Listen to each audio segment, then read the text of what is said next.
pregunta de insuficiencia cardíaca?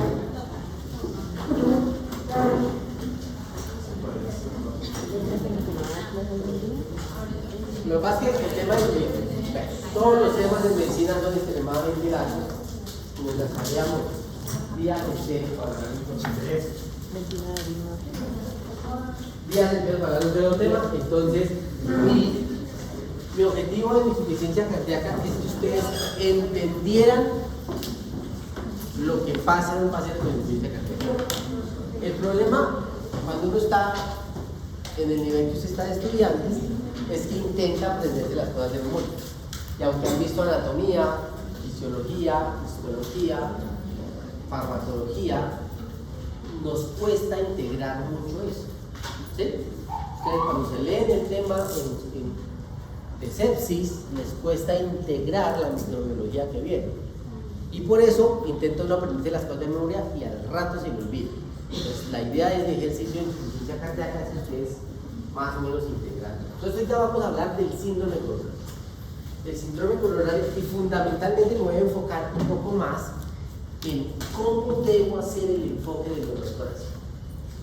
Recuerden que la ateroesclerosis o la enfermedad coronaria es la principal causa de muerte en el mundo. Sigue siendo, en nuestro país era la segunda causa, ahora es la primera causa de muerte. Entonces, era la segunda causa de muerte después de la enfermedad. Y todo arranca probablemente aquí. Aquí yo lo que tengo es un vaso coronario, ¿cierto? Con sus tres capas, adventicia, íntima y la media. Y tengo una placa de aterosclerosis. Esta placa de aterosclerosis está en la luz del vaso. Evidentemente está disminuido casi un 70% de la luz. Y la placa aterosclerótica es una estructura un poco más compleja de lo que pensamos. La placa aterosclerótica tiene fundamentalmente un core de colesterol, ¿cierto? ¿Se acuerdan que es el LDL el responsable de este core de colesterol? Que los mastocitos se acomen y producen las células espumosas y se alojan en la media del vaso. Esto además produce muchas células inflamatorias, otras cosas de fibrosis, calcio, por acá probablemente esto sea calcio, que termina disminuyendo la luz del vaso. Pero ¿por qué ocurren los síndromes coronarios? ¿Por qué? ¿Señor? Porque se rompe. Entonces se rompe esta pared. Y al romperse esta pared, ¿qué pasa? ¿Señor? ¿Sí? ¿Pero cómo? Sí, pero ¿cómo genera el trombo? ¿No? No. Se activa la vía intrínseca. Ajá. ¿Y quién la activa? La activa con la lesión. Sí, pero ¿quién? El factor tisular, recuerden. Ajá. El factor tisular se expone y ahí pues llegan las plaquetas, se activa la vía intrínseca y se forma el trombo. Y esto ocluye el vaso y produce los síntomas de dolor, cambios electrocardiográficos que vamos a ver. Pues, si no se revasculariza pronto, pues termina llevando a la... Pero entonces la complejidad de esta placa ha ido cambiando y el entendimiento de la fisiopatología ha ido cambiando y ahora nosotros hablamos de placas inestables o placas estables. ¿Sí? Eso de qué. Entonces existe una cosa que se llama la paradoja del calcio. Ya lo hablaremos. Existe una ayuda diagnóstica que se llama el score de calcio, mediante un TAC sin contraste de baja dosis. Yo puedo evaluar cuánto calcio veo en las arterias coronarias. Y entre más score de calcio tengo más riesgo cardiovascular. ¿Sí? Pero resulta que entre más calcio yo tenga en mi placa, tengo menos riesgo de infarto. ¿Eso por qué ocurre? Porque una de las cosas más importantes acá, además obviamente del lumen que queda, es qué tan estable, fuerte o resistente sea esa placa. ¿Sí? ¿Qué inestabiliza la placa? El estrés endotelial.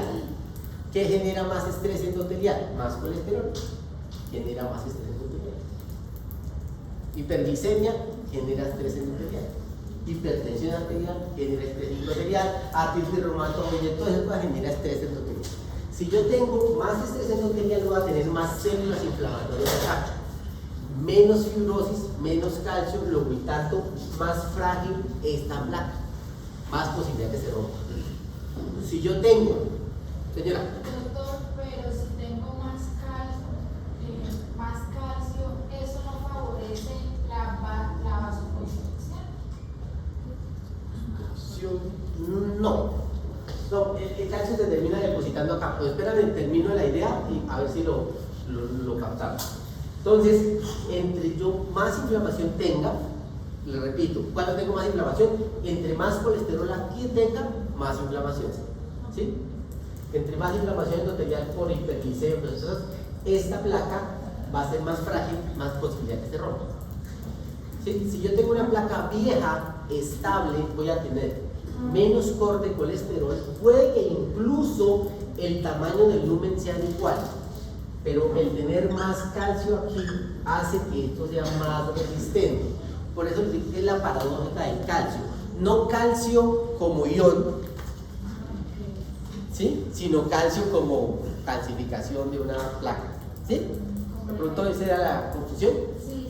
No calcio como ion, sino calcio como hueso. ¿Sí? Entonces por eso se llama la paradoja del calcio. Entonces el entendimiento de la dinámica de la placa aterosclerótica ha ido cambiando y por eso van a ver ustedes que en los siguientes años las indicaciones de cateterismo, de revascularización, de stent, de cirugía se van a ir modificando. Claro, ¿qué pasa si yo tengo esta disminución de flujo? ¿Qué creen que síntomas va a tener el señor? ¿Sí? ¿Qué síntomas? Va a tener Fatiga, dolor, ¿no es cierto? Dolor. Entre yo más estrecho tenga, pues el dolor lo voy a hacer con menos esfuerzo. ¿Sí? Por eso la diferencia entre angina estable o inestable, lo que me está queriendo decir es que tanto tengo abiertos los vasos, ¿no? ¿Qué tanta función tengo? ¿Sí? Por eso la angina estable, ¿qué la define? No, ¿cómo se define una angina estable? Que aparece Con el esfuerzo, ¿no es cierto? Y cuando yo hablo de una angina inestable, o que con menos esfuerzo cada vez está haciendo el dolor. ¿Ven? Entonces yo estoy hablando que muy probablemente tiene placas ateroscleróticas, pero si le da buen flujo haciendo su actividad normal no va a producir dolor. ¿Cuál es la principal razón por la cual le forman a uno placas ateroscleróticas? ¿Qué creen ustedes? No es el colesterol. ¿Cuál? ¿Cuál creen ustedes? La edad. Es la edad. ¿Por qué? Porque así yo siempre digo a los pacientes que así como envejecemos por fuera, pues por dentro también. Se ha demostrado que en niños incluso de 2 años y medio ya se encuentran estrías grasas en la aorta. ¿Sí? De 2 años y medio. Entonces, parte del envejecimiento, parte del estrés endotelial, termina haciendo que haya depósitos de colesterol, que la arteria se vuelva más rígida y que luego y tanto la vasodilatación vascular sea menos efectiva y cada vez tenga más enfermedad aterosclerótica. Obviamente, si yo tengo dislipidemia, LDLs altos, pues tengo más riesgo de hacer aterosclerosis de forma más temprana. Si tengo diabetes, hipertensión y un montón de cosas, pues más teniendo. Entonces, esto era más o menos, esto es una placa aterosclerótica, estos son unos datos, una microscopía, y esto es se llama microscopía virtual, hecha con una sonda de ecografía intravascular, es decir, hacen el cateterismo, meten una sonda muy pequeñita que en la punta lleva un termistor que hace ultrasonidos y evalúa. Esto sería la microscopía, probablemente no es exactamente la misma pieza, ¿sí? No, pero pues es una pieza similar. Entonces ya tenemos cómo, y probablemente en pocos años vayamos a tener posibilidad de hacer un TAC y ver la complicación la composición, perdón, de la placa aterosclerótica. Entonces, cada color es una cosa diferente. Probablemente esto blanco o rojo sea colesterol, lo amarillo sea fibrosis, lo verdecito sea inflamación. Bueno, no tengo la lista de colores. Quiero decir, esto era para mostrarles que la placa cambia, ¿sí? Y eso, fíjense en ustedes, me va a terminar. Mira que cómo se ve la placa, ¿no? Es esta estabilidad de placa lo que va a hacer que haya infarto o no. Entonces, un infarto agudo del miocardio es cuando pasa que la capacidad entre la cantidad de oxígeno que es capaz de aportar con el consumo, ya ahorita vamos por ahí. Entonces, aquí tenemos la definición universal de infarto del miocardio. Estas diapositivas son sacadas en las guías americanas y en las guías europeas, tanto en la página del JAC como en la Escardio de la Sociedad Europea. Ustedes pueden bajar todas las presentaciones de todas las guías. Bueno, las diapositivas. Entonces, esta es en este momento la definición de infarto. Léelo, Sofía. Ay, no, ¿cómo que no? Entonces, ¿ah? Léelo. No, ¿cómo así? ¿Cómo así que quedamos? Es como que denota la presencia de dolor agudo miocardio detectado por biomarcadores cardíacos anormales en evidencia de isquemia aguda del miocardio. Vale, entonces un infarto agudo del miocardio es eso, que una parte del músculo se muere. Yo, ¿cómo la evidencio? Tengo tres cosas para evidenciarla: la clínica, los biomarcadores y el electro. ¿Sí? Entonces, en principio, con 2 de 3 yo tengo infarto. Si tengo un paciente con dolor y cambios electrocardiográficos de elevación del ST, ¿qué tengo? Yo tengo un infarto, ¿no es cierto? Si tengo troponinas elevadas y dolor, ¿qué tengo?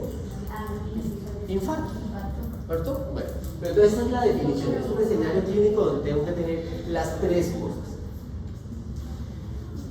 Y de ahí han aparecido algunos conceptos, o fundamentalmente el concepto de injuria miocárdica.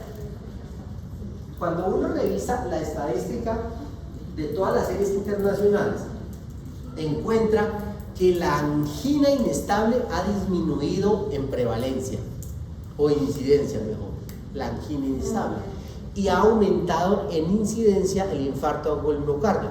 ¿Por qué creen ustedes? Por lo que hablábamos, que la angina me determina como el lumen, el estrechez del lumen. O sea, puede ser que ya, si hablamos de incidencia, son casos nuevos, ¿sí? Sí. O sea, puede ser que esos casos nuevos debuten de una vez con un infarto. Vale. No, la respuesta no es tanto fisiopatológica, sino de laboratorio. Resulta que cada vez tenemos troponinas de más alta sensibilidad. ¿Qué quiere decir? Que yo tengo equipos que soy capaz de detectar mínimas variables de troponina. Y la troponina es un biomarcador de injuria miocárdica, ¿cierto?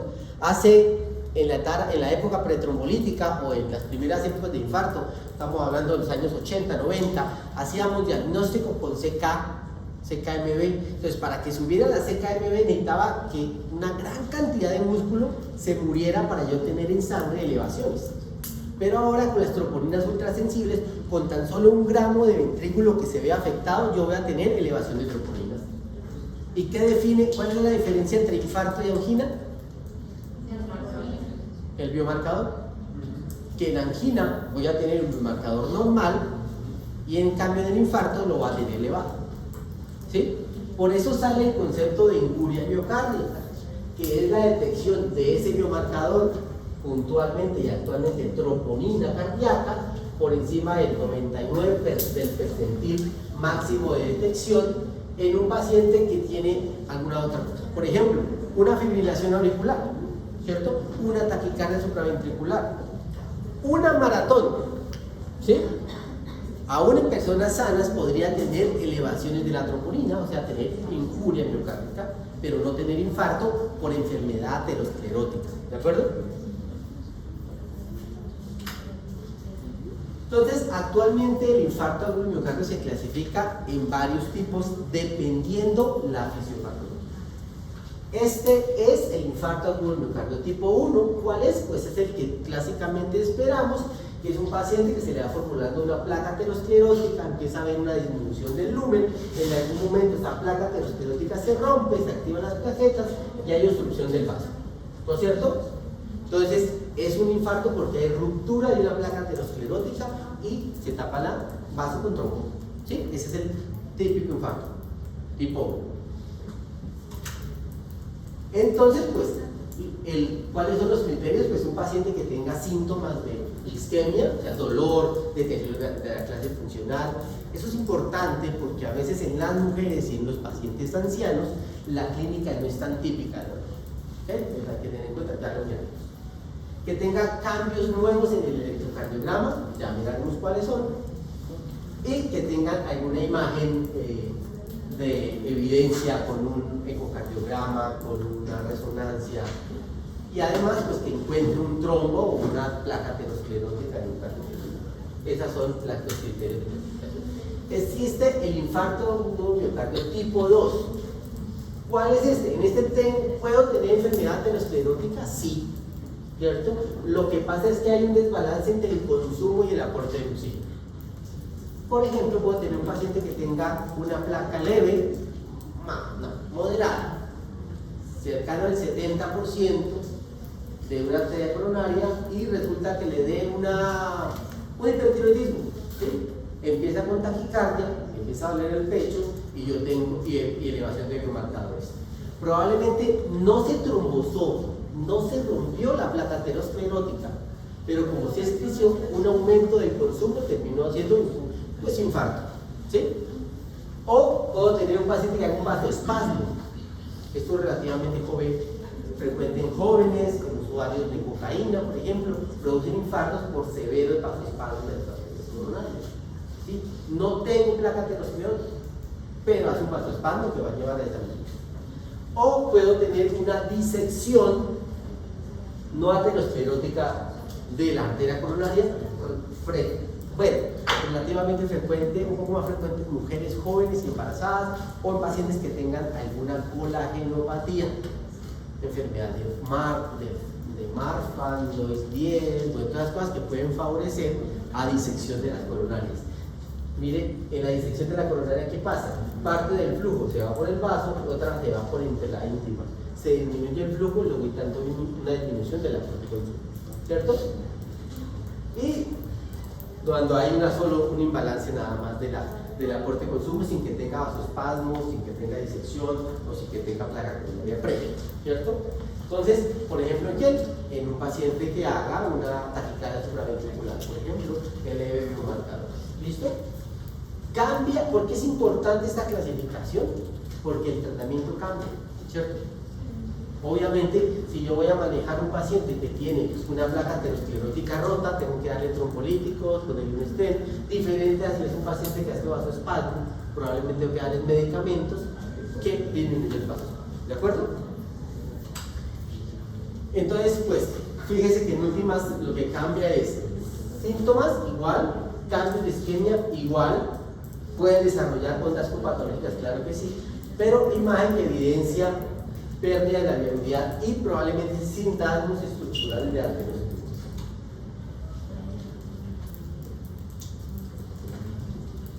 Ok, entonces fíjese que cuando yo tengo un paciente con infarto agudo del miocardio que sospecho que es de tipo 2, tengo que evaluar, uno, el contexto y dos, los mecanismos. El contexto, pues, muy probablemente que es secundario a otra enfermedad, ¿sí? Y dependiendo de eso, vamos a definir el tratamiento de esos pacientes. ¿Por qué? Porque dentro del problema de demanda y aporte de oxígeno, tengo que evaluar cuáles son estas cosas que se presentan y dependiendo de esas cosas, pues hacerlo. Lo que decíamos, si es un espasmo coronario, pues tendré que dar por disfunción endotelial que se puede presentar, por ejemplo, pues tengo que darle esto. Si es un embolismo coronario, también frecuente, en pacientes que tienen trombofilia, se hacen trombos y terminan embolizando todas las coronarias, probablemente hay una de aspirina, pero hacía coagulación, y cada una de las cosas pues tiene un escenario diferente. Otra clasificación es el tipo 3 y esto está dado para los pacientes que hacen muerte, pues una muerte súbita, o sea, la manifestación del síndrome coronario fue pues, la muerte. Este diagnóstico obviamente es post-mortem, ¿sí? Pero ¿por qué es importante esto? Porque evidentemente el componente heredofamiliar que tiene la familia del paciente que murió, pues es importante. Entonces ese es el tipo 3. Y vienen los tipo 4, que son después de un evento de intervención. El 4A, pacientes que se les hizo una angioplastia percutánea, ¿cierto? Y después del procedimiento, antes de las 48 horas, empiezan nuevamente con dolor, cambios eléctricos, y yo le hago un cateterismo y está otra vez tapado. Eso es un infarto porque a veces el stent quedó mal puesto, quedó mal posicionado, o la persona no se tomó los antiagregantes o lo que sea y se tapa nuevamente. ¿Sí? ¿Claro? ¿Está ahí? El 4B, entonces esto ya es cuando hay una trombosis, la trombosis del stent. Bueno, estos son diagnósticos angiográficos. Y el tipo C, cuando hay reestenosis, el 4C, y el grupo 5 es pacientes que han sido operados de angioplastia, de revascularización miocárdica quirúrgica, y antes de las 48 horas nuevamente hace un infarto, y yo lo que encuentro es un daño de un puente, tapado el puente que se puso, trombosado el puente, y eso es un infarto. Bueno, estos entiendan que hay todo un consenso para el diagnóstico de la definición de infarto, es porque muchas veces patinamos en eso. Y cuando no tenemos claro qué es lo que nos estamos refiriendo, pues empezamos a ver locuras en el tratamiento. Una cosa muy importante y que hace parte de las competencias que ustedes como que todo médico tenemos que tener es por lo menos reconocer en el electrocardiograma cuando hay una elevación del stent. ¿Por qué es importante esto? Porque esto realmente salva vidas si uno interviene tempranamente. ¿Sí? En un paciente que tiene angina, probablemente si uno se retrasó en el tratamiento, puede que no pase nada. Pero en un paciente que hizo un infarto con elevación del ST, es extremadamente importante identificar, ¿no es cierto? Entonces hay varios cambios en el electro que ahorita ustedes harán algunos ejercicios que nos van a ayudar. Entonces la clave está siempre en el punto J, ¿cierto? ¿El punto J cuál es? Está entre el final del QRS y el inicio del AT. Es donde acaba el QRS y empieza el ST. Ese es el punto J. Es el que yo tengo que tratar de identificar y compararlo con este segmento previo y saber si está supradesnivelado. Y hay algunos criterios dependiendo de la derivación, que ya lo miraremos con calma. Es extremadamente importante. Es una de las competencias que tenemos que tener. Entonces, estos son los cambios electrocardiográficos sugestivos de isquemia miocárdica que trae la isquemia. Y entonces, aquí tenemos la elevación del ST. ¿Quién la lee?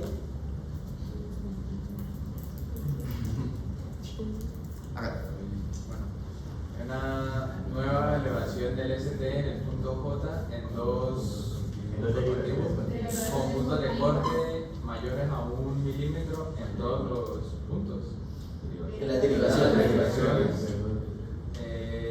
Que en las otras derivaciones de P3, donde los siguientes puntos de corte aplican mayores o iguales a 2 milímetros en hombres mayores o iguales a 40 años. Y mayor o igual a 2.5 milímetros en hombres menores de 40 años, o mayor o igual a 1.5 milímetros en mujeres sin importar la edad. Entonces, el punto J, ya hacemos unos ejercicios. Entonces, el punto J es importante identificarlo. Tienen que ser por lo menos 2 derivaciones contiguas o que vean la misma cara, ¿no es cierto? ¿Verdad? Entonces, el electrocardiograma, ¿cuáles derivaciones ven la cara inferior? ¿Perdón? ¿D2? Ah, D2, D3 y AB. La cara lateral. B5, B6 la baja y ABL y ABL lateral D2. No. O D1 y ABL lateral. Ok. Entonces, mnemotecnia ahí. D1 y ABL, infarto lateral. ¿Sí? Cara lateral. P5, B6, la cara lateral, la cara septal, la cara anterior, baja. Listo, perfecto. Y aquí, ¿quién lo lee? Depresión del ST y cambios en la onda T. Nuevas horizontales o bajo. Una Depresión del ST mayor o igual a 0.5 milímetros en dos derivaciones contiguas y o inversión de la T mayor a 1 milímetro en dos derivaciones contiguas con una banda R prominente o radio RS mayor a 1. Entonces, la depresión del ST debe ser horizontal. ¿Qué quiere decir esto? Que sea la misma subida. Listo. Que sea horizontal y usualmente uno debería medirlo más o menos a los 80 milisegundos, es decir, 2 cuadritos después de que termina la onda R. ¿Sí? Y inversiones de la T. Hay una particularidad con la onda T invertida. ¿Qué otra característica debe tener para ser isquémica? ¿Cómo es tu nombre? Michelle. ¿Qué otra característica debería tener la onda T para que yo sospeche que es isquémica?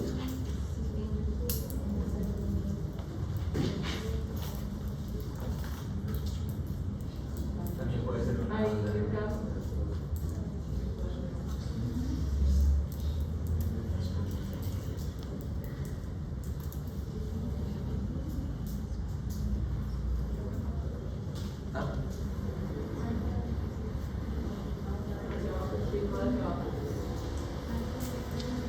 La inversión, mire, la onda T es muy importante, pero una cosa es la simetría de la inversión de la onda T. Es decir, yo tengo una onda T, yo debería pasar una línea aquí por la mitad y este segmento debería ser igual a este segmento.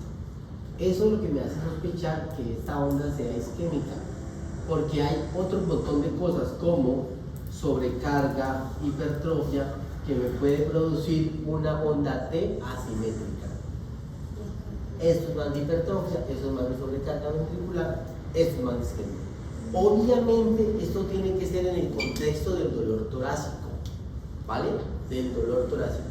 Probablemente ustedes van a encontrar que si mandan un electrocardiograma ambulatorio y que lo lee no tiene acceso a qué estaba pasando en ese momento, va a leer trastornos inespecíficos de la polarización, que podrían ser isquemia, hipertrofia, ¿vale? Por eso los electros se deben evaluar en el contexto clínico del paciente. Bueno. Otra es la presencia de onda Q. ¿Cómo se define una onda Q? No, pero ¿qué define la onda Q? ¿Cómo se define electrocardiográficamente la onda Q? ¿Por qué es?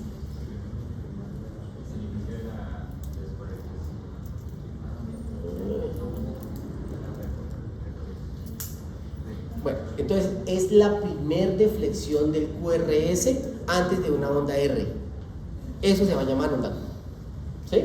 Eso es muy importante porque a veces uno puede tener en el electrocardiograma unas cositas así. O así, por ejemplo. ¿Esto es una onda Q?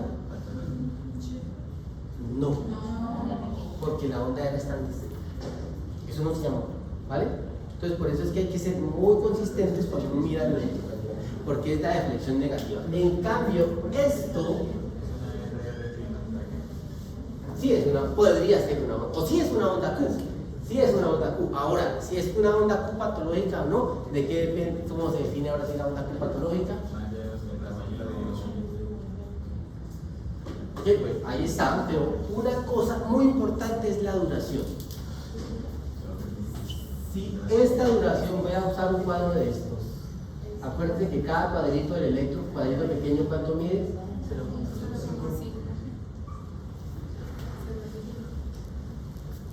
0.04 segundos o 40 milisegundos. Si tiene por lo menos 40 milisegundos, es una onda Q significativa, patológica, o que el tamaño de la onda Q sea por lo menos el 25% de la onda R de esta misma derivación. ¿Sí? ¿No? ¿No? ¿O si me entendieron? Sí. ¿Sí o no? ¿Sí? Pues así, pero si lo tengo que explicar.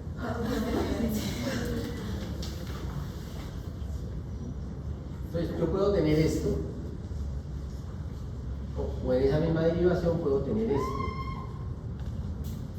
Si esta distancia es por lo menos el 25% de lo que emita la onda R en esa misma derivación, es una onda Q significativa o patológica. ¿Sí?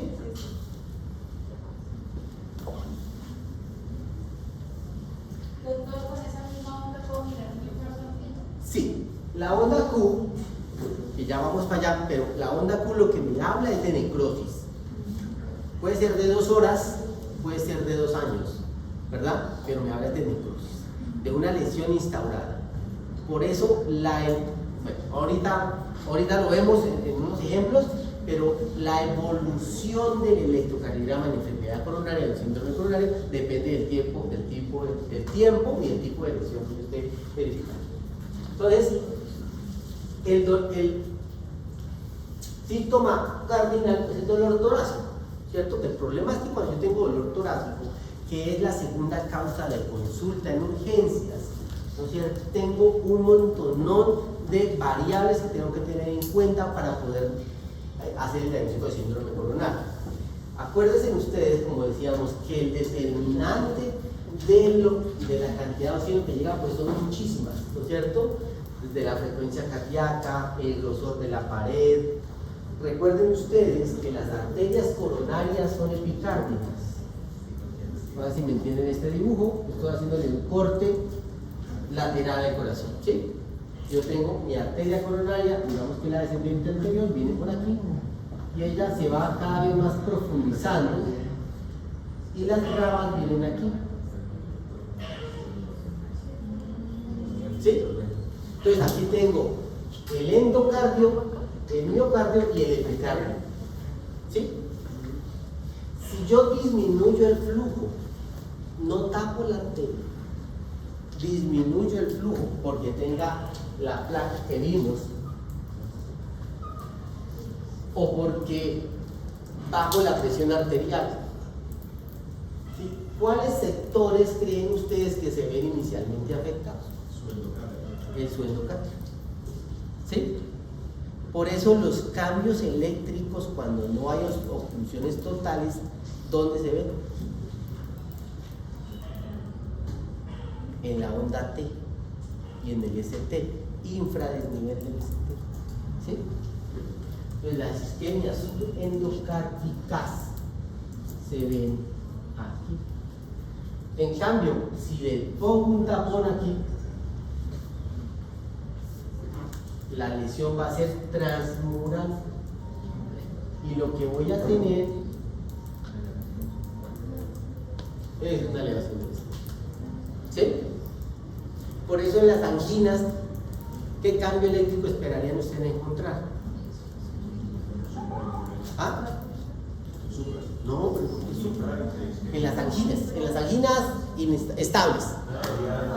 No hay elevación del No hay elevación del ST, ¿cierto? La elevación del ST, ¿qué fisiopatológicamente le está diciendo? No, pero se tapó, se trombosó toda la arteria. Por eso hay que usar trombolítico, destapar rápidamente esa arteria. ¿Sí? En cambio, los infraniveles del ST simplemente les puede decir que no está obstruida totalmente la arteria. Por eso, en los pacientes con dolor, y esto, excepto que yo esté pensando que sea un infarto en la pared posterior, que es otro cuento, tengo que dar el trombolítico. ¿No? La respuesta es no. ¿Vale? ¿Sí? ¿Hasta ahí entendido? Entonces, existen muchos mecanismos que son los que determinan cuál es la demanda de consumo de energía. Y viene esto que se llama la cascada isquémica. En este eje tengo la obstrucción del vaso, es decir, desde un vaso que no está obstruido hasta uno que está totalmente obstruido. Y miren los hallazgos sintomáticos o sindromáticos que encuentro. Si el paciente está totalmente obstruido, ¿qué voy a tener? Entonces, lo que tanto tengo dolor. ¿no es cierto? Pero fíjese que yo puedo tener una obstrucción del 70 al 80% y el paciente no tener dolor, pero sí puede tener cambios eléctricos. Entonces, si ustedes se dan cuenta aquí, están varias de los exámenes que nosotros solicitamos para evidenciar si hay enfermedad coronaria, ¿sí? Y ahí es importante entender que, por ejemplo, cuando yo mando una prueba de esfuerzo convencional, ¿qué es lo que estoy buscando? ¿Sí la han visto, la prueba de esfuerzo? ¿No es cierto? Para saber qué tanto el esfuerzo para producir aquí. Sí, entonces estoy buscando el dolor y cambios eléctricos. Pero fíjese que yo podría tener una obstrucción del 70-80% y no tener cambios eléctricos.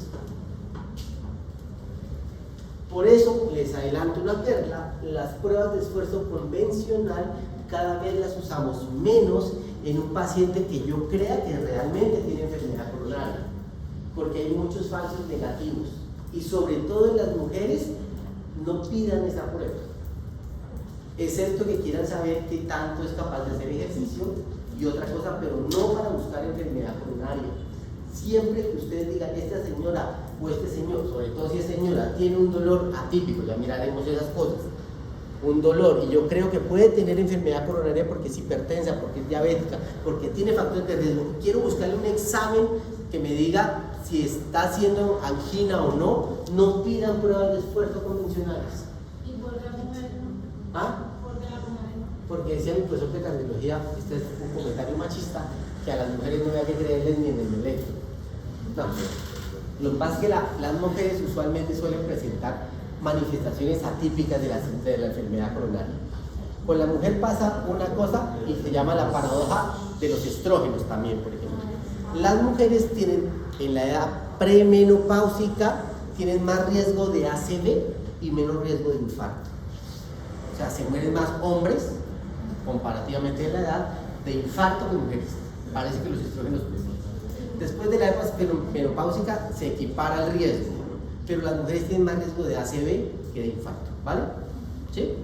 Entonces las manifestaciones en las mujeres suelen ser más atípicas, más dolores aquí, dolores atrás, fatiga, ¿sí?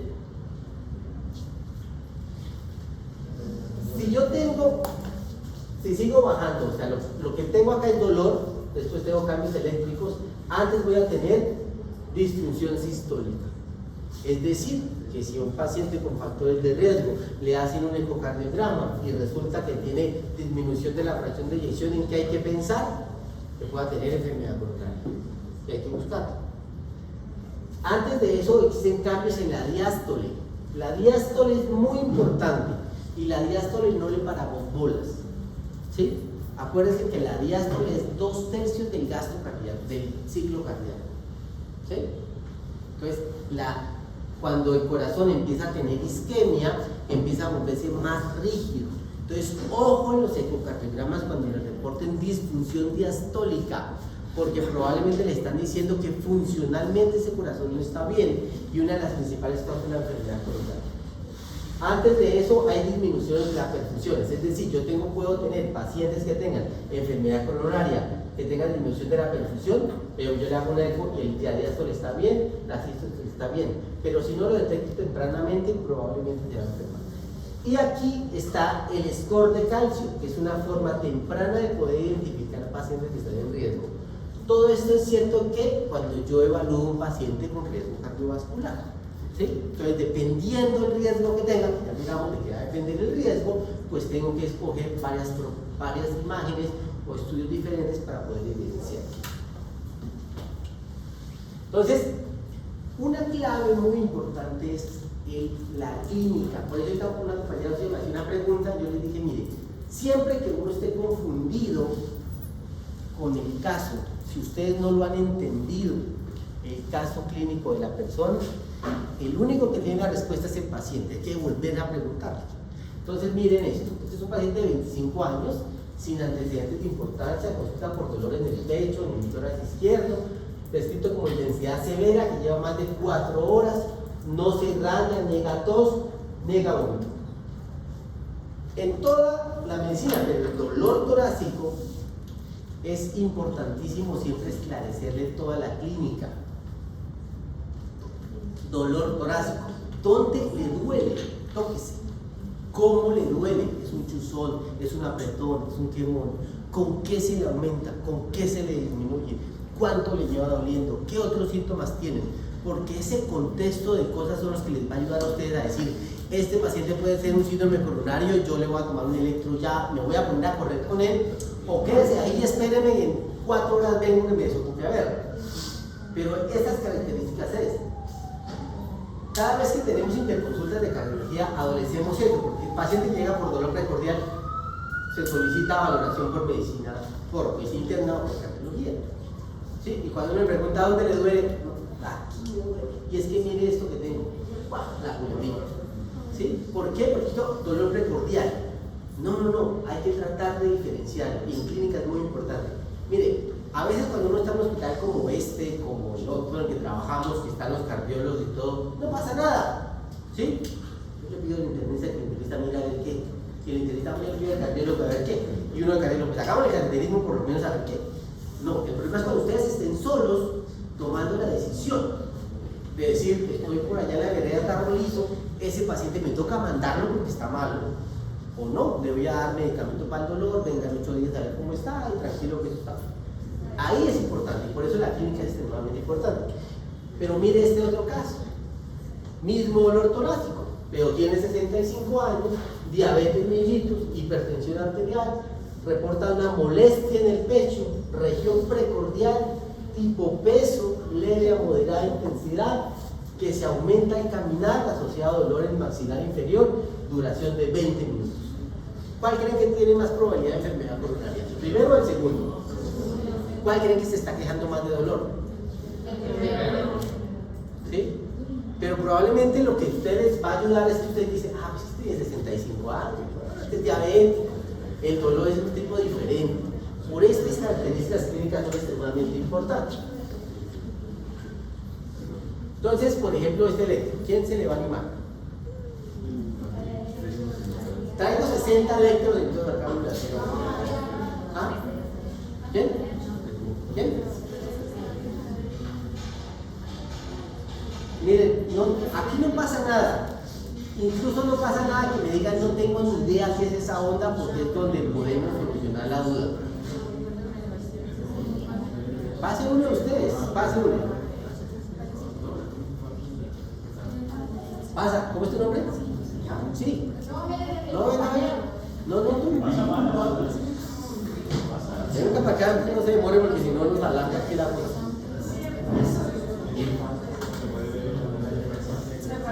Le puedo decir que este es un paciente de 58 años que consulta por 30 minutos de dolor. Hola, ¿cómo es tu nombre? María Juliana. Bueno, María Juliana, ¿qué le ves ahí? Cuando ustedes se enfrentan a un electro como esto, ¿qué hacen ustedes? ¿Qué es lo primero que ustedes buscan? ¿El nombre? El nombre. Está no existe.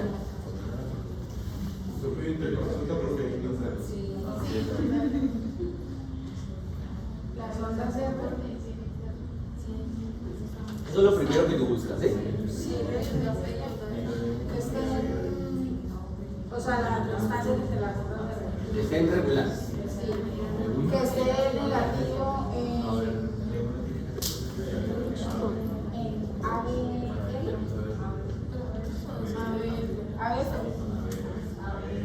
No, a ver, de uno es para ver de primero. para que no estamos calculando. Miren, siempre que uno se enfrenta a un electro, acuérdense que esto es un síndrome coronario, sí, vale. Pero miren, uno tiene que ser metódico en lo que lo revisan. Pasa es que ustedes ven a sus profesores que lo cogen y hacen así y dicen que tienen, pero esto no es que sea mágico, es que ya han visto tantos electros, pero lo han hecho repetitivamente de la misma manera. Si ustedes no lo hacen de la misma manera, metódicos, mira, arranquen por el lado que ustedes quieran, pero véanlo todo. Entonces hay una mnemotecnia que ve la frecuencia, el ritmo, el eje, si tiene isquemia, hipertrofias, pueden arrancar donde sea. Entonces dijeron que lo primero que iban a ver si era regular, listo, el RR regular. Vale, ¿qué otra cosa le va a ver? El ritmo. ve lo digo. El ritmo es sinusal.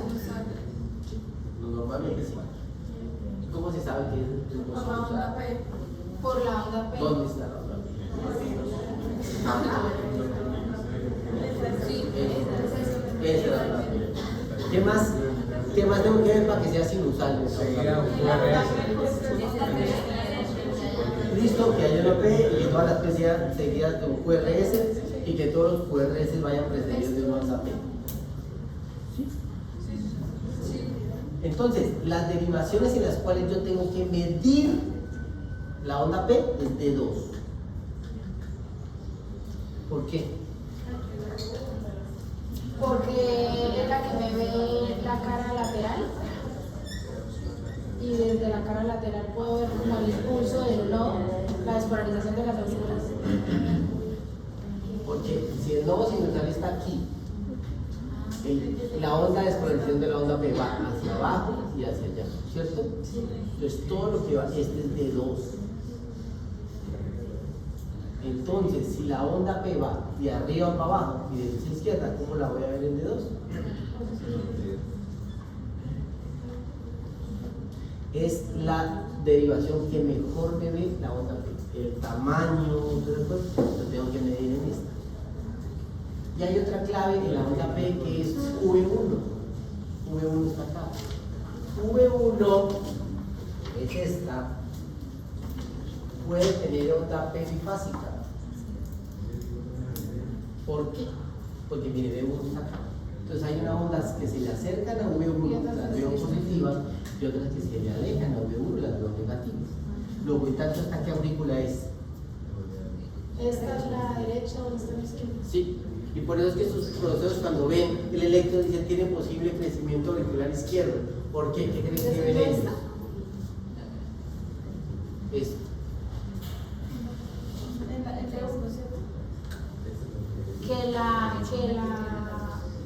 O sea, la aurícula al ser más grande como que tapa la Pues no, de la ya, derecha. veo un poquitito derecho, pero más izquierdo. Sí, aquí la veo grande, pero bueno, esa es la. Pero entonces tiene ritmo sinusal. Sí, entonces ya dijimos que tiene que tener onda P y que la onda P tiene que ser positiva en D2. ¿Y cómo la vería ABR? A ver, la vería negativa. Negativa. Si ABR está viendo acá, Se se le aleja. aleja. Entonces ABR está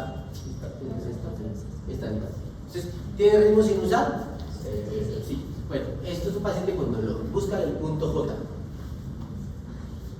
Habíamos dicho que en qué derivaciones. No, en todas. Así toca buscarlo en todas. Yo aquí creo que este es el punto J en vez de. Ponga el punto. Ahí está. ¿De acuerdo a todos? ¿Sí? ¿Y ahí cómo está el punto J? Elevado. Porque Está habíamos dicho supraelevado. que tenía que tener relación. Entonces, yo lo que tengo que hacer, voy a evaluar este punto J. Por ejemplo. Entonces, cojo este segmento de aquí a acá y ese segmento de aquí a acá. Y lo que hago es trazar una línea y unir eso, bueno, recta, ¿no?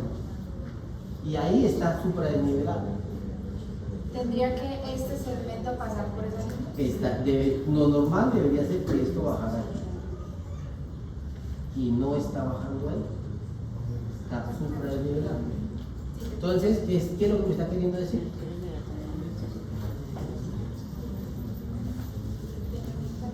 Pues si tiene un infarto, tiene un dolor y que tiene una obstrucción total de una arteria. ¿Cuál arteria? O sea, a ver, ¿cuál es ¿en dónde más está supradesnivelado? En B3. ¿En B3? No, pero está marcado. Acá.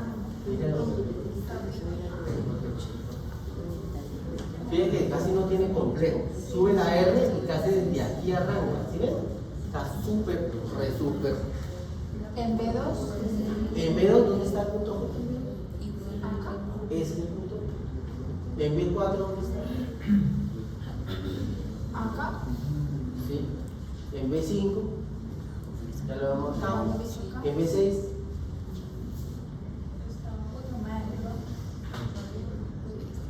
Acá. Estaría acá. ¿sí? ¿Está bien? Sí. Y aquí, Está la onda P. Sí. D1, Acá. D2 Acá. está un poquito subinfrenible incluso. D3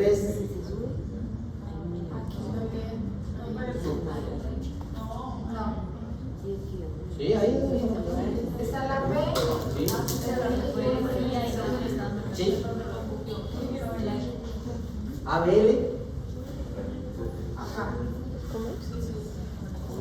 y ABF. Los que tienen un infarto, De cara.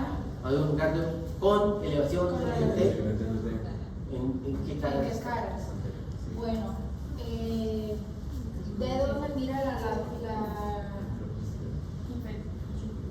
como la parte baja del D2, D2, D3 y ABF, ¿de dónde está abierto? inferior. La cara inferior. Pero ABF está. Infranivelado. Acuérdense, la cara es ¿cuáles caras están supradesniveladas? La inferior no. Bueno, inferior. La inferior no, porque ABF está. Entonces, ¿cuál es sí? B2. ¿Listo? ¿Cuál sería la? Acuérdense que tienen que ser al menos dos derivaciones contiguas. ¿Listo? Allá, B2, B3, allá van dos. Que la cara se pega. B4, B5. Entonces, ¿cuál es la cara? ¿Qué cara está? Anterior. Anterior. B1 está como bien, digamos que B1 no, el septum está bien. Anterior y D1 y ABL que le tiene que dar. Y el Lateral. Entonces fíjense que aquí tiene un compromiso muy extenso de toda la pared lateral. Entonces, ¿cuál arteria está tapada ahí?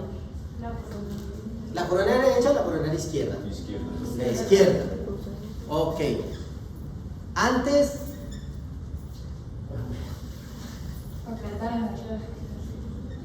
¿cuál irradia la pared lateral? Rama izquierda. De la izquierda, ¿quién? Y las circunflejas y las diagonales. O sea, esta muy probablemente tiene una obstrucción muy proximal de la descendente anterior. ¿Sí? Después de la salida de la primera septal, lo menos, pero fíjense que con esto ya usted tiene un infarto con elevación del eje. ¿Vale? Entonces, la clave está siempre en la identificación del punto J. Este electro es muy fácil. ¿Sí? Probablemente el portero con experiencia suficiente va a decir el infarto. ¿Cierto? Hay unos un poco más complejos. Ese. Eso ya le toca a otro. Otro. Gracias, doctor. Este. ¿Qué le ven así? Yo, sí. Doctor, el anterior, el septo, ¿cómo está?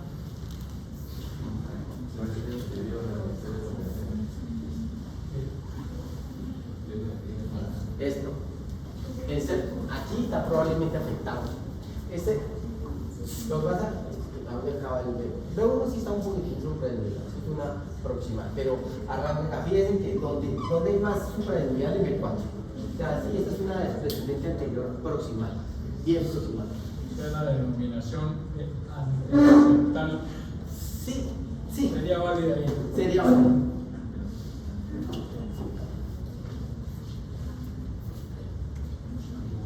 ¿Será? No, era el otro. Hágale. Entonces, lo mismo, frecuencia, ritmo, eje. ¿Quiere? Oiga, ¿cómo le calcula usted la frecuencia del electro?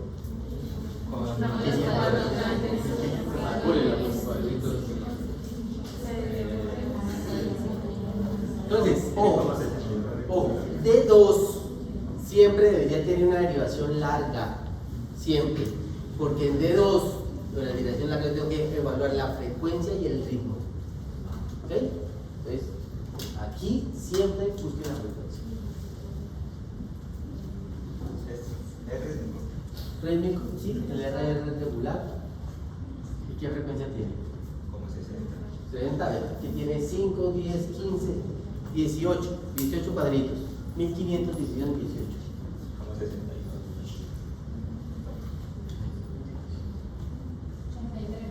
83. Ritmo. ¿Sí? Tiene onda P.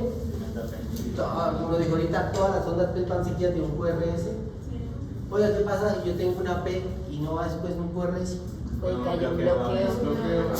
Y si yo tengo un QRS y no va precedido de una onda P, ¿qué le- No es un ritmo sinusoidal. ¿qué sería? Sería un ritmo de escape. No, tengo pues y en algún momento una QRS no va precedido de una onda P. ¿Cómo así? Bueno, es una transistor. Vale, pero es que, listo, sigamos. Miremos de, esto también es un paciente con dolor. Pues aquí, en grado. Una leve así, pero no es. Entonces, mira, hay una derivación que ustedes se tienen que aprender de memoria. Y si se la aprenden de memoria, con eso resuelven el 60% de los electros. Y se llama V1. V1 está aquí. Entonces ya dijimos, vamos a ver uno. Dijimos que la onda PV1 puede ser bifásica, ¿cierto? Después, normalmente la V1 ¿con qué arranca? A ver, aquí está. Con una R. ¿Grande o pequeña? ¿Por qué? Es que también tiene mala progresión de la R. Bueno, vamos. Pero ¿Qué es eso? Entonces debe arrancar con una R pequeña. una R pequeña. Y Esa el R pequeña, perdóname, ¿de qué le habla? De la despolarización del septum. El septum lo despolariza la rama izquierda. Entonces se despolariza de izquierda a derecha. O sea que la primera onda se le acerca a V1, por eso es una onda R pequeña. Después viene la despolarización del resto del ventrículo, que es así. Y la onda T puede ser negativa o positiva. Este es un V1 normal. ¿Sí? ¿Cómo está ese V1? Pues no se nos da que inicia la R. No tiene nada de R. O sea, ¿eso qué es una? ¿Qué onda sería esa? Es una onda. Es una. ¿Sí? Es una onda. Lo solemos llamar QS porque se pegó a la Q y la S. Entonces, aquí hay Q, S y aquí también. También, o sea, tiene dos interacciones en dos direcciones, en la Z. ¿Y cómo está el punto J en ese V2? Está elevado. Está elevadito. No, y aquí también es un. Y aquí también. O sea, tiene un impacto afectado. Lo que pasa, ustedes creen que este electro, digamos que fuera del mismo paciente, no lo es. ¿Fue antes o después del anterior?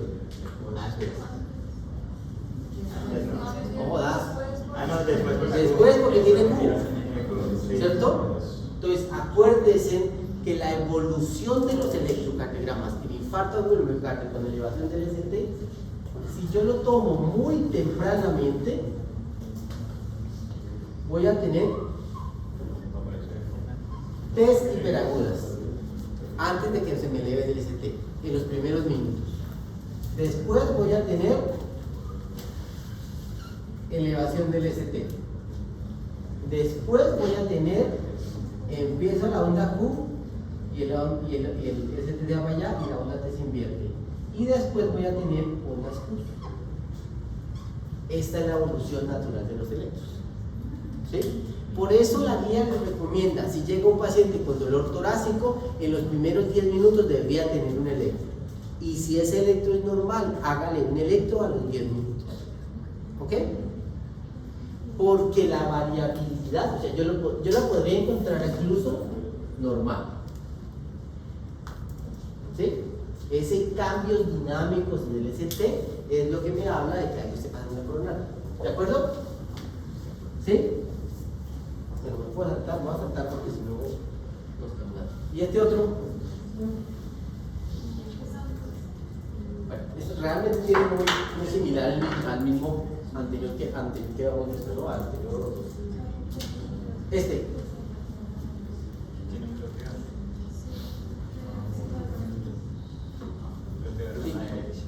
Un bloqueo de rama derecha. Un bloqueo de rama derecha P1 Bueno, completo. los bloqueos de rama derecha, por eso es que B1 es importante. Solo hay 3 razones eléctricas para que V1 sea positivo. Una es bloqueo de rama derecha, otra es hipertrofia del ventrículo derecho y otra es sobrecarga del ventrículo derecho. Perdón, Wolff-Parkinson-White. Esas son las tres cosas por las cuales el ventrículo derecho, el AVV lo van a encontrar positivo. Bueno, esos son claves de la cosa. Pero vale, miren aquí el punto J de la cara inferior. ¿Sí? ¿Cuál arteria coronaria probablemente está tapada? La derecha.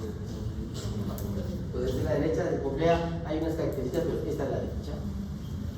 Y esta, ¿dónde está concluida? Puede ser un infarto posterior.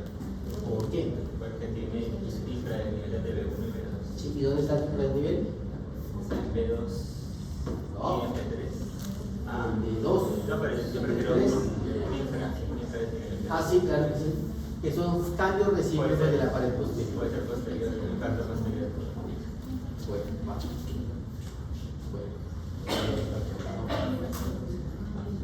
Bueno. Este es un paciente con marcapaso y realmente tiene su pradial de la espina para inferior, pero nos vamos a quedar ahí, vamos a saltar. Entonces, cuando uno tiene un dolor torácico, mire, hay un montón de causas cardíacas, pulmonares, vasculares, ya. Cualquier cosa que usted encuentre entre acá puede producir dolor torácico. La clave es poder identificar cuáles. Entonces, mire que dentro del cardíaco, yo puedo tener las anginas, los infartos, las pericarditis.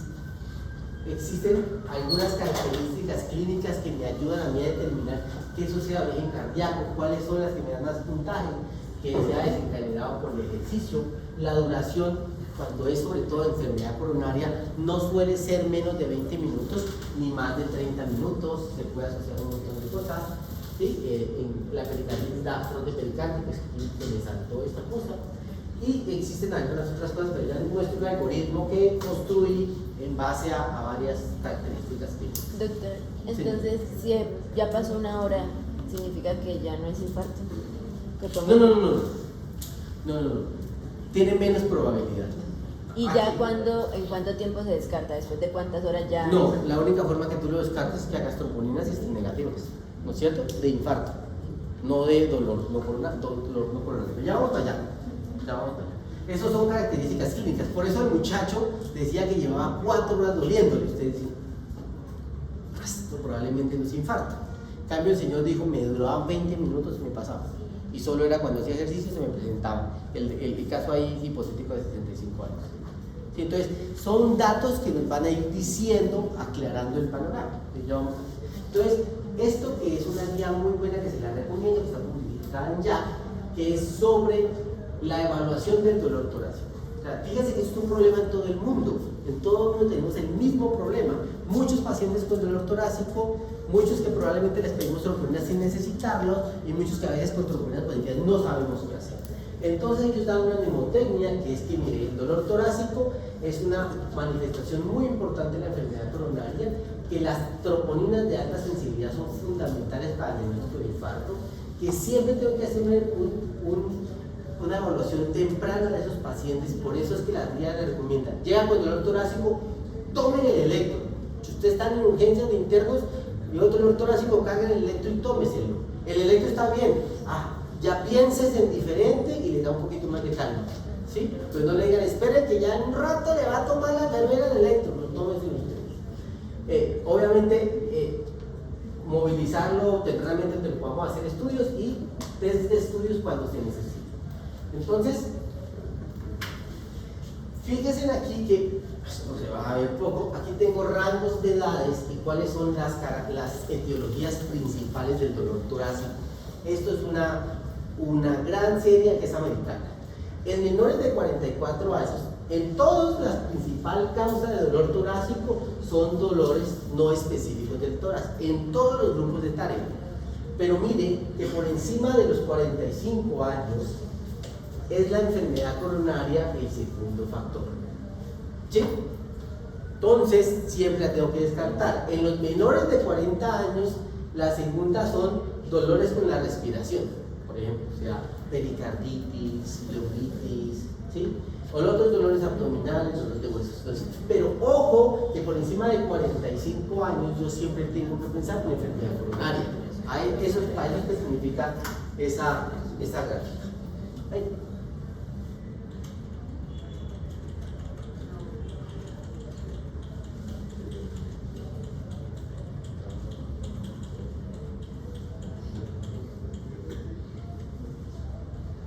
Entonces, cuando yo tengo un dolor torácico, hay dos cosas que tienen que quedar en su cabeza o en mi cabeza, que es, ¿qué probabilidad que ese paciente tenga un dolor de origen coronario? Y si es así, ¿qué riesgo tiene de morirse? Ya, bien sea que ustedes los vean en consulta externa o en emergencias, ¿cierto? Entonces, la probabilidad se divide alta, intermedia y baja, ya miramos cómo, y el riesgo, pues hay varias escalas para medir el riesgo, pero ya miramos cómo. Entonces, aquí viene esta recomendación, y entonces yo lo clasifico en 3 tipos: dolores o angina típica, angina atípica o dolor no anginoso. Y eso depende de 3 cosas que yo tengo que preguntarle. Uno, el dolor es precordial, el dolor es aquí en el precordio. Además de eso es como una constricción, un desconfort en la parte frontal del tórax o en el cuello.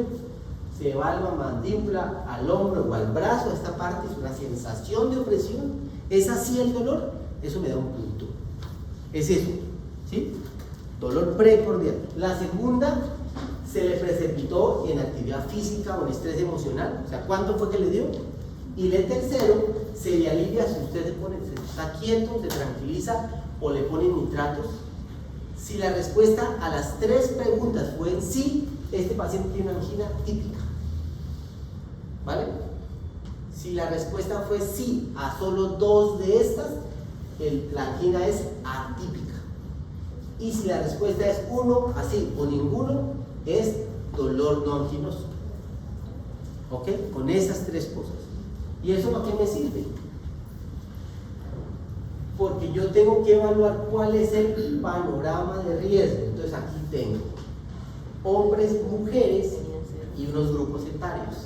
Y según la clasificación, bien, típica, atípica, no anginoso o disnea, que la ponen. Entonces fíjense ustedes que si yo tengo un hombre entre 60 a 69 años con un dolor típico, 49% de certeza que eso tenga enfermedad coronarial, mismo alto riesgo. En cambio, miren la mujer cómo cambia, porque puede tener atipicidad. ¿Ok?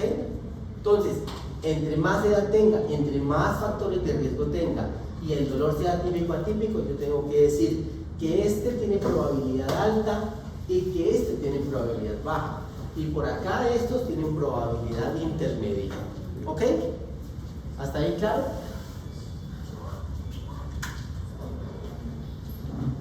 Esta es la clasificación de la guía canadiense de la angina, que es muy parecido a la de disnea, no me voy a detener aquí. Entonces, fíjense ustedes que el escenario clínico, el electro y los biomarcadores me van a dar diagnóstico. Y aquí, entre más probabilidad de estas características del dolor, miren los sitios de localización, ¿sí? Miren los sitios de localización del dolor. Si yo tengo esto, pues es más probable que sea un evento coronario en esa zona, ¿sí? Por eso el signo de Levin, ustedes lo han escuchado, ¿cierto? ¿Cuál es el signo de Levin? Usted le pregunta al paciente, lo primero que tiene que hacer es preguntarle, ¿dónde le duele? Tóquese. ¿Sí? Si el paciente hace así, ustedes se bajan un escalón de tranquilidad. Si el paciente dice así, se suben 3 escalones de tranquilidad, ¿sí? Porque le está yendo cosas diferentes. ¿Hacia dónde se le va el dolor? Pregúntenle hacia dónde se le va o si se le va para algún lado.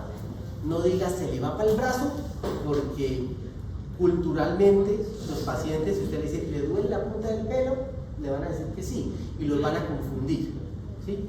¿Qué estaba haciendo cuando le dio el dolor? A veces no cuentan, a veces no cuentan. ¿Había tomado algún medicamento? Ojo, hombres, hay que preguntarlo. ¿Usted estaba tomando Viagra? ¿Lo tomó ese Viagra hace 30 minutos? ¿Sí o no? Porque va a depender de qué medicamento le pueden dar. ¿Hacia dónde se va? Entonces, cuando el paciente diga aquí, me duele, ojo con el dolor de maxilar. Este dolor aquí, cuando se pongan así, es altamente probable que sea enfermedad coronaria hasta que no se demuestre lo contrario. ¿Ok? Entonces, los electros, fíjense, un electro normal, un dolor atípico, probablemente me da decirle, pase para la casa porque esto no es un infarto, ¿sí? Con troponinas negativas. En cambio, un dolor como el que decíamos, cambios en el ST de presión, troponinas positivas, pues esto probablemente tengo que hospitalizarlo y hacerle un calterismo. Es decir, que si le llega ya en la vereda Tarrolis un paciente con unas características de este dolor, con cambios inexpresivos en el electro, digamos que no tienen troponina, ¿qué hay que hacer? No puede remitirlo, ¿sí? No pasa nada, eso es lo que tenemos que hacer. Entonces, el problema es que yo me enfrento al dolor torácico y tengo un montón de cosas. Entonces, este algoritmo es extremadamente denso, pero espero al final. Entonces, ¿qué tengo que evaluar? Evaluar las constantes vitales. ¿Por qué? Porque si ese paciente está inestable, oiga, piense en infarto con elevación del ST, embolía pulmonar masiva, disección de aorta, taponamiento cardíaco. Si está inestable, sudoroso, frío, hipotenso, piensen en eso. Si está estable, hágale un electro y una radiografía de tórax. Miremos el electro. El electro tiene elevación del ST, pues tiene un infarto con elevación del ST. El electro tiene descenso del ST o cambios en la onda T, hágale biomarcadores. Están elevados, pues tiene un infarto sin elevación del ST. Esos biomarcadores están normales, puede ser una angina inestable, o probablemente una angina inestable, ¿por qué? Tiene dolor, cambios en el electro con el dolor y biomarcador negativo. ¿Sí? El electro está, bueno, tiene un ST difuso o depresión del PR, probablemente sea una pericarditis. ¿Sí? El electro no tiene cambios. Mire la radiografía de tórax. La radiografía de tórax, hay radiotransparencia, pues eso es un neumotórax. El mediastino está ensanchado, ojo, piensen en una prueba específica porque esto puede ser una disección de aorta. No hay disección, no hay dilatación, eso, pues busque otros diagnósticos. ¿Okay? Radiografía de tórax, infiltrado, con historia clínica de infección, todo, no sé qué, pues probablemente sea una neumonía, que puede producir dolor. Radiografía de tórax, no, la transparencia está bien. Evaluar el riesgo del síndrome coronario. Fíjese, tengo un paciente con dolor, sin cambios en el electrocardiograma, hasta el momento no le hice mis marcadores, la radiografía de tórax está bien, voy a evaluar el riesgo cardiovascular. Hago biomarcadores están positivos, tomo la conducta. Evaluar el riesgo de embolía pulmonar. Para eso se usa la escala de Wells, ¿no es cierto? La escala de Wells me da probabilidad de es baja, triple hago un dímero D.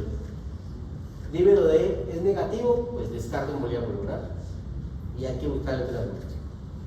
El dímero D está alto, hago un angiotac, una gamografía BQ, diagnóstico del infarto, la embolía pulmonar. Si eso está negativo, hay que buscar otros diagnósticos. El TAC es positivo, pues hago una embolía pulmonar y le doy el tratamiento. Radiografía de tórax, evaluar el riesgo de disección, sin embargo, en pacientes que son muy hipertensos, que tengan enfermedad de Marfan muy altos, gran envergadura, ojo con eso. El bajo, es decir, no tiene un fenotipo marfanoide, no tiene hiperelasticidad de las articulaciones, buscar otro diagnóstico. Alta probabilidad, pues hágale un TAC, una resonancia o un eco transesofágico buscando que no esté disecado. Es positivo, pues tiene una disección de aorta que hay que tratarla. Está negativo, hay que buscar otro diagnóstico. Bueno, ese es el algoritmo. Un poco denso, pero fíjese en últimas que con la clínica, el electro, la radiografía y los biomarcadores tenemos que tener el diagnóstico del 90% de los pacientes. ¿Preguntas hasta ahí? ¿No? Entonces, la guía del dolor torácico de Jack que les decía, pues trae ahí nuevamente. Yo voy a evaluar el dolor en el contexto del electrocardiograma. Nuevamente, historia, examen físico y en el electrocardiograma puedo tener estos escenarios. Un infarto con elevación del ST, pues hay que tratárselo. Elevación difusa, con dolores sobre todo en personas jóvenes que previamente ya han tenido algún síntoma respiratorio, gastrointestinal, pueden hacer pericarditis. Este dolor suele ser de características pleural, toman aire y les duele, dura más tiempo de los 30 minutos evidentemente. Hay cambios en el ST o infartos en el ST. El electro no es diagnóstico, está normal. Repetir el electro si los síntomas persisten o si hay cambios en las tromboninas. Y si consideran que de pronto puede ser una vía posterior, háganle derivaciones posteriores. De 7 a 29. Y nueva arritmia, ojo, evalúen las causas de arritmias. Entonces, en todo el escenario de la enfermedad coronaria y el dolor torácico, yo tengo acá los pacientes con síndrome coronario, pero abajo un poco de pacientes que pueden estar asintomáticos y tienen enfermedad coronaria. Entonces, dependiendo del escenario de que yo me esté enfrentando al paciente, va a ser la decisión que yo voy a tomar. ¿Sí? Si yo tengo un paciente de alto riesgo cardiovascular, o más bien de riesgo moderado, LDL alto, hipertenso, diabético en mucho tiempo, ¿sí? Entonces, y aún puedo considerar que tenga alguna enfermedad, por ejemplo, aquí riesgo intermedio, yo debería hacer unos análisis anatómicos o funcionales, es decir, angiotac coronario, score de calcio, perfusión miocárdica, eco con estrés. Pacientes con alto riesgo, siempre pruebas funcionales idealmente, y pacientes con dolor y síndrome coronario, cateterismo. ¿Sí? Entonces, en términos generales, cuando yo tengo un paciente, como les dije, tengo que evaluar primero la probabilidad. La probabilidad de qué va a depender de cómo ustedes clasifiquen el dolor, que dijimos que habían 3 tipos. ¿Cuáles? Angina típica y dolor no anginoso, ¿sí? Y de los factores de riesgo. Si yo tengo un paciente de 50 años con factores de riesgo y una angina típica, pues la probabilidad de que eso sea enfermedad coronaria es alta, ¿cierto? Y ahora le evalúo el riesgo. El riesgo es, ¿las troponinas son positivas? El TIMI score o el Grace score es alto y van a ver que es hipertenso, cómo está la presión. Si ustedes buscan ahí en sus calculadoras de riesgo, el TIMI score y el Grace score, y ahí le va a decir, esto es un riesgo bajo, riesgo intermedio o riesgo alto. Si es riesgo alto, ¿qué hay que hacerle? Cateterismo. Si el dolor es atípico, el problema no es tanto con los dolores típicos, el problema es con los dolores atípicos. Que como que me duele por acá, pero como que al otro lado también. Esos son los más frecuentes y los más difíciles de analizar. Entonces, dolor atípico. ¿Tiene alto riesgo? Cateterismo. Dolor atípico, probabilidad intermedia o riesgo intermedio, una prueba funcional, un ecocardiograma de estrés, una perfusión miocárdica y ahí le tienen.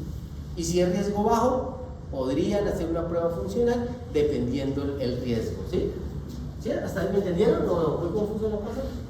¿No? Bueno, estos algoritmos me los voy a saltar porque es más o menos lo que queremos hablar. El problema es la troponina.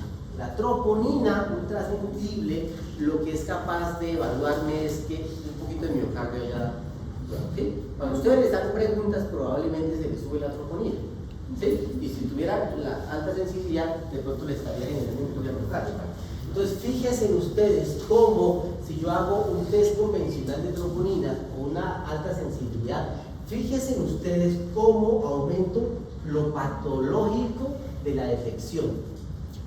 ¿Sí? Pero una troponina no necesariamente me está hablando de un infarto agudo del miocardio por enfermedad aterosclerótica. Porque si yo tengo un paciente que llegó en FA rápida y le hago una troponina, probablemente le sale positiva. Y ahí yo, ¿cómo lo llamaría? Según las definiciones que vimos.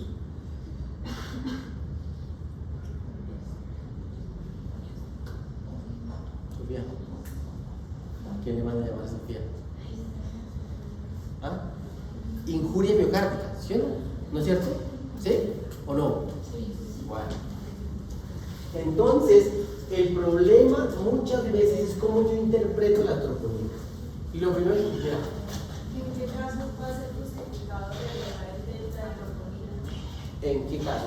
Muy buena pregunta. La guía lo habla en 2 escenarios. Si el paciente lleva menos de 6 horas de dolor, por la dinámica en cómo se llevan las troponinas, si lleva menos de 6 horas de dolor, que usted le haga troponina y sale negativo, hágale una troponina de control. Si el paciente, ¿cuándo lleva dolor? 8 horas seguro, la troponina es negativa, muy probablemente esa troponina podría ser subsidiaria si no tiene cambios eléctricos, si tiene un escenario diferente, ¿vale? Si el paciente lleva poco tiempo del dolor, llevo 1 hora de dolor, usted le hace troponina y la troponina está negativa, ahí le hacen el delta, porque el cambio de la troponina, en última yo lo que quiero con ese delta es diagnosticarlo tempranamente, ¿sí? Si la troponina es positiva, excepto en pacientes que digan, es que tiene enfermedad renal crónica, es que tiene una enfermedad crónica, es que viene con falla cardíaca. Yo le quiero ver otro delta de troponina, si hay un ascenso significativo o un descenso significativo, porque también lo puedo coger bajando, ¿no es cierto? Para que me diga, eso es un evento coronario, solo ahí. De resto, llega un paciente con dolor, un infranivel del ST y una troponina positiva, ¿eso cómo se llama? Infarto. ¿Necesita otra troponina? No. Pero me refiero a que entonces el tiempo del dolor tiene que ser cuánto. Porque digo, si es menos de 6 horas, probablemente se amerite hacerle un control de troponina adicional. ¿Sí?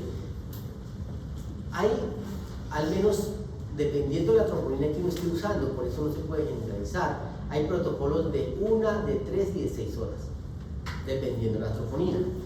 Es decir, yo puedo tener un paciente, le hago 20 de la troponina y a la hora le hago la troponina. Y si hay un ascenso de más del 20%, ese paciente está en infarto, entonces no corro y lo llevo ahí a una arteriografía coronaria. ¿Vale? Es por eso. Pero realmente esos scores de 0,1, 0,3 está hecho es para que tengo mucha gente en urgencias con dolor torácico, les hago troponina, la troponina fue negativa, a las 3 horas es negativa, váyase para su casa porque usted puede tener cualquier cosa menos infarto. Eso no significa que no tenga enfermedad coronaria, ojo, ¿sí? Porque no suele ocurrir que no, que llegó por dolor torácico, electro bien, troponinas negativas, señor, usted no tiene nada, pero tenía 65 años, hipertenso, diabético y estaba haciendo una angina. Y entonces uno salga, mire, su merced, hay que hacerse esta prueba porque hay que ver si realmente lo que tiene enfermedad coronaria, ¿no? Espera. Doctor, estamos hablando en el caso del infarto tipo 1, pero en el caso de los otros tipos que vimos, también tengo en cuenta los mismos criterios, es decir, la clínica de dolor. Claro. O sea, miren que, por ejemplo, si yo tengo un paciente que hace dolor, digamos, ¿sí? Hace dolor, hace cambios dinámicos en el electro, infranivel, y unas troponinas positivas que tiene un infarto. ¿Qué tengo que hacer yo? Pues llevarle una arteriografía. La arteriografía me va a decir, tenía una placa, un trombo y se lo arreglé. O realmente lo que tenía era un vasoespasmo, ¿sí? Pero eso solo me lo va a decir en la arteriografía coronaria. Entonces, en últimas, el enfoque inicial que ustedes tienen que tener es ser muy ávidos en pillar la clínica del dolor y en tener en cuenta los factores de riesgo, porque en últimas, a ver, ¿cuántos cateterismos se llevan y son negativos? Pues muchos. Entonces estamos haciendo mala medicina. No necesariamente. Si ustedes hicieron una adecuada interpretación de la clínica, de los factores de riesgo y de los biomarcadores, pues lo pueden llevar a cateterismo, no pasa nada, ¿sí? Que salió negativo, pues bien. ¿Sí? Bueno, esta es una imagen solo para que se la lleven para la casa, que es de todos los tratamientos que yo tengo. Por eso es muy importante, tengo antiagregantes, aspirina, inopiridina, inhibidores de la glicoproteína 2-B3A, anticoagulantes, que dependiendo del escenario, pues tendré que usarlos en la enfermedad coronaria. ¿Por qué? Porque esto es el algoritmo de tratamiento de un paciente con un síndrome coronario de infarto no ST, ¿cierto? Lo primero que yo sé que tengo que entrar es que, como tiene probablemente alta carga trombótica, es anticoagular y antiagregar. Pero siempre tengo que evaluar qué riesgo tiene de sangrado. Y existen varias escalas para medir el sangrado. Entonces, si el sangrado es bajo, como esperamos, fíjese que este paciente probablemente se va a llevar 2 meses de doble antiagregación y de ahí para allá un solo medicamento. Si el paciente tiene alto riesgo de sangrado, muy alto riesgo, un solo mes de doble terapia y después un solo medicamento. Y si tiene alto riesgo, hasta 3 meses de doble terapia y después 3 medicamentos. En general, cuando uno se enfrenta al tratamiento de un paciente con un síndrome coronario, hay 2 cosas importantes. Uno es el riesgo, me desconcentró este muchacho. Sí, como que se está riendo, ya no sé quién es, que es muy complicado, en serio. Cuando ustedes estén acá y alguien se ponga a reír y a chatear con otra persona y no esté cuento, no solo por falta de respeto, no conmigo, tus compañeros, sino que es que además me desconcentran y entonces me pierde el día. Entonces, mejor, si usted tiene otra cosa que hacer, va, no hay ningún problema. Yo le voy a poner 5 en esta charla, en serio. No, si es que no está diciendo nada. Pues usted sabe de qué le estoy hablando, no se haga el que no desconoce qué le estoy diciendo, ¿vale? Bueno, me desconcentró tu compañero. Entonces,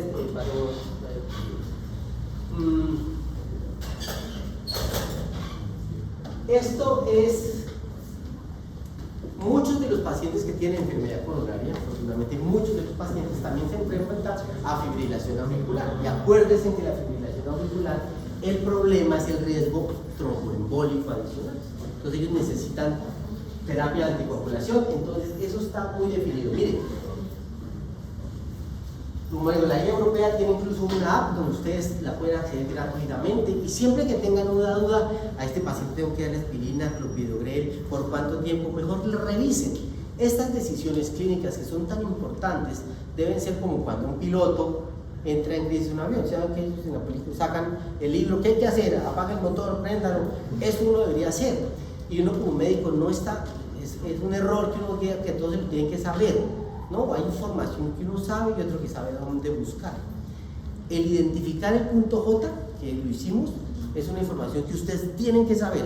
O sea, si ustedes se van de la universidad y no saben identificar un punto J, preocúpese. Sí, pero si le das aspirina, ticagrelol, no sé qué, es más fácil. Ustedes van y lo buscan y ahí les dicen. Ya, sencillo. ¿Sí? Bueno, entonces, nuevamente lo mismo.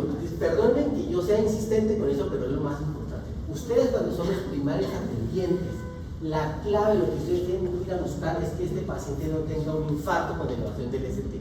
¿Por qué? Es porque si tiene un infarto con elevación del ST y este paciente tiene muy alto riesgo, hay que llevarlo a un cateterismo de forma inmediata. ¿En qué pacientes? Sobre todo en pacientes que estén inestables, que tengan arritmias que le amenazan la vida, que tengan una insuficiencia mitral severa, un montón de cosas, porque hay que hacerlo ya. Hay otros pacientes, por ejemplo, que ustedes dicen, oye, que no puedo esperar. Es decir, ¿qué significa esperar? Señor, vamos a buscarle una consulta prioritaria, ¿sí? Entonces, esas cosas ustedes las tienen que tener claras, pero solo en la evaluación del riesgo y en el esto. Entonces, esta es una identificación central, pero yo la dividí por acá, y entonces está en las estrategias de los pacientes con infarto sin elevación del ST. Entonces lo primero es la evaluación inicial. Entonces volvemos a lo mismo, evaluar los síntomas. ¿Qué probabilidad tiene que esa enfermedad coronaria? Yo cómo clasifiqué el dolor y qué riesgo le pongo. Y el riesgo, la escala que ustedes quieran usar. Evalúan los síntomas, ¿cierto? Evalúan qué imagen necesita y evalúan las tromboninas. Y de ahí, dependiendo si el paciente lo mandan para la casa, lo dejan en observación unas horas, lo hospitalizan o lo mandan a una unidad de cuidado coronario. Hay que considerar, mire, las escalas Grace, el BNP. ¿Por qué? Porque hay que validar algunos diagnósticos adicionales, una miocarditis, una falla cardíaca, una fibrilación auricular, una arritmia que les pueda generar algunos cambios en la estrategia de tratamiento. Y una vez ustedes escogen el tratamiento, acuérdense que como estoy enfrentándome a un paciente con síndrome coronario, tiene alta carga trombótica, ¿qué tengo que hacer? Pues controlar la carga trombótica. ¿Qué paciente los anticoagulo? ¿Cuáles los trombolizo? Aquí este será el mismo trombolista. ¿Y cuáles escojo? Entonces, aspirina, en el momento de la presentación, carga de 150 a 300, usualmente acompañado de un inhibidor de la P2D12. Aquí hay varios, clopidogrel, prasugrel, dependiendo de algunas complicaciones, la anticoagulación y bueno, la bilirrubina aquí nunca la tuvimos. Entonces, escoger el manejo antitrombótico. Y la tercera, definir qué manejo invasivo versus no invasivo hay que hacerlo. Eso va a depender de lo que ya hablamos. Está inestable, hay que hacerlo ya. Está estable, idealmente en las primeras 24 horas. O tromboninas negativas, Grace bajo riesgo, pues probablemente selectivo por la prueba no invasiva. Pero depende, repito, de la clasificación del dolor y del riesgo que ustedes hicieron al principio. Y la descarga al hospital que hay que hacer, fíjense ustedes, paciente con infarto de elevación del ST, doble terapia por lo menos 2 meses, 12 meses. Acuérdese que lo que tengo que evaluar era el riesgo que tenía de sangrado. Existen muchas escalas para evaluar el sangrado y con eso definir. Y además unas terapias coayudantes como el manejo de los lípidos, el control de la presión arterial y obviamente el control de los factores de riesgo. Entonces, miren, lo más importante que quiero que ustedes se lleven de aquí es que el cómo ustedes le pongan el apellido al dolor va a cambiar el desenlace. ¿Sí? Porque si ustedes lo deciden, ese dolor que no era característico pulmonar, lo deciden poner coronarios, ya toda la escala de decisiones que tomen de ahí para allá la van a agarrar. Y al revés igual. Y entonces es fácil, realmente no es complejo. ¿Sí? El dolor es precordial, se presenta, ¿en dónde se le presentó y con qué le pasa? Ya. ¿Cuántos años tiene usted? ¿Qué factores de riesgo tiene? Ya. ¿Cierto? Ahí evaluaron la probabilidad, el riesgo y definen qué hay que hacer. ¿Está inestable? Pues hay que hacer el antibiótico ya, poner anticoagulante. ¿Está estable? Miren, se cambió el electro, miren cómo está el marcador.